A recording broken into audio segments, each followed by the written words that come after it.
ইন্তেকালের আগে বিশ্বনবী প্রচন্ড অসুস্থ হলেন। মা আয়েশারে ডেকে বললেন, আয়েশা, মনে হয় আমি বাঁচবো না। ওই যে খায়বার বিজয়ের দিন, খায়বার দুর্গ বিজয় করার পরে এক ইহুদি মহিলা আমার দাওয়াত দিয়েছিল। ওই দাওয়াত খেতে যাওয়ার পরে গোশতের মধ্যে বিষ মাখানো হয়েছিল রে আয়েশা।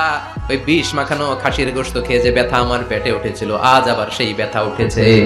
বিশ্বনবী ওই বিষ খাওয়ানো গোশতের কারণে ইন্তেকাল করেছেন। তার মানে বিশ্বনবী শাহীদ। জামা আল্লাহু বাইনা নবুওয়া ওয়া শাহাদা। আল্লাহ বিশ্বনবীকে শুধু নবী বানায় নাই, শহীদ হিসেবে কবুল করেছে। সুবহানাল্লাহ কইবেন না?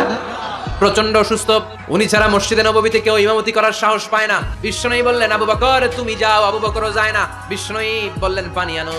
বিশ্বনবী পানি দিয়ে ওযু করলেন। ওযু করে কয়েকজন সাহাবীকে ধরে উঠতে চাইলেন, আবার ধপাস করে বেহুশ হয়ে পড়লেন। বিশ্বনবী উঠতে পারে না। আবার বললেন, ঠান্ডা পানি আনো। পানির ভেতরে বিশ্বনবী দুই হাত ঢুকিয়ে দিয়ে ঠান্ডা ভিজা হাত দিয়ে চেহারার মধ্যে মাসে করলেন আর বললেন, ইন্নালিল মাউতি লা সাকারাত। হায়রে মৃত্যুর কি যন্ত্রণা, হায়রে মৃত্যুর যে কি কষ্ট। ও মিয়া, বিশ্বনবী যদি মৃত্যুর কষ্টে কাতরায়, আমাদের অবস্থা কি? আমাদের নসিবে কি আছে? আল্লাহ তুমি বাঁচাও, করে না আমি।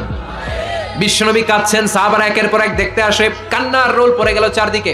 বিশ্বনবীর কলিজার টুকরা নয়নের পুটুলি সাইয়্যিদাতুনা ফাতিমা বিশ্বনবীর কান্না সহ্য করতে পারে না। বিশ্বনবীকে ধরে ফাতিমা, সাইয়্যিদাতুনা ফাতিমা বিলাপ করা শুরু করে দিলেন, চিৎকার দিয়ে কান্নাকাটি শুরু করে দিলেন আর বললেন, ওয়া কুরবাবা, ওয়া কুরবাবা, হায় হায় আমার বাবার কি কষ্ট, আমার বাবার কি কষ্ট হচ্ছে। বিশ্বনবী বললেন, ফাতিমা তুমি কেঁদো না, আমার কষ্ট আজকের পরে আর থাকবে না।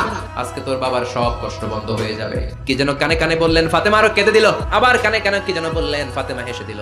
বিশ্বনবীর ইন্তেকালের অনেক পর মা আয়েশার কাছে ফাতেমা বললেন, আমি যখন প্রথমে কেঁদেছিলাম আব্বা বলেছিল আমি আর বাঁচবো না রে ফাতেমা। আবার কানে কানে একটা কথা বলার পরে হেসেছিলাম, আব্বা বলেছিল আমার পরে আমার পরিবার বর্গের মধ্য থেকে সর্বপ্রথম তোমার সাথে আমার দেখা হয়ে যাবে রে ফাতেমা। অল্প কয়েক মাসের ব্যবধানে সাইয়্যিদাতুনা ফাতেমা উনি ইন্তেকাল করলেন। বিশ্বনবী শোয়া থেকে উঠতে পারে না। এক সাহাবীকে দেখলেন মেসওয়াক করছে। বিশ্বনবী মেসওয়াকের দিকে তাকিয়ে রইলেন। বিশ্বনবীর নিথর দেহটা পড়ে আছে। আয়েশারা যে বলবে, আয়েশা মেসওয়াক দাও, বলতে পারে না। মা আয়েশা বুঝতে পেরে মেসওয়াক আনলেন, বিশ্বনবীকে মেসওয়াক করিয়ে দিলেন। এবার বিশ্বনবী বললেন, ও আবু বকর শোনো, আল্লাহ আমাকে অপশন দিয়েছে। কি দিয়েছে? আল্লাহ বলেছে, নবী আজীবন থাকতে চাইলে থাকেন, আর আসতে চাইলে চলে আসেন। আমি থাকতে না চেয়ে আল্লাহর কাছে চলে যাওয়ার ইচ্ছা করলাম। সাইয়েদনা আবু বকর কান্না জুড়ে দিলেন। বিশ্বনবী বললেন, আসসালাত আসসালাত, ও আমার উম্মতেরা নামাজ তরক করো না। ইন্তেকালের আগে বললেন, নামাজ ছেড়ে দিও না। আর বললেন, ওয়া মা মালাকাত আইমানুকুম, তোমাদের অধীনস্থ কর্মচারীদের সাথে খারাপ আচরণ করো না। ঘাম শুকানোর আগে পয়সা দিয়ে দিও। আর হাত দুটো উঁচু করে বললেন, আল্লাহুম্মা ইলার রাফিকিল আলা, ও আল্লাহ আমি আপনার কাছে যেতে চাই। এই কথাটা বলে বিশ্বনবীর হাত দুইটা থপাস করে জমিনে পড়ে গেল। বিশ্বনবীও চলে গেলেন।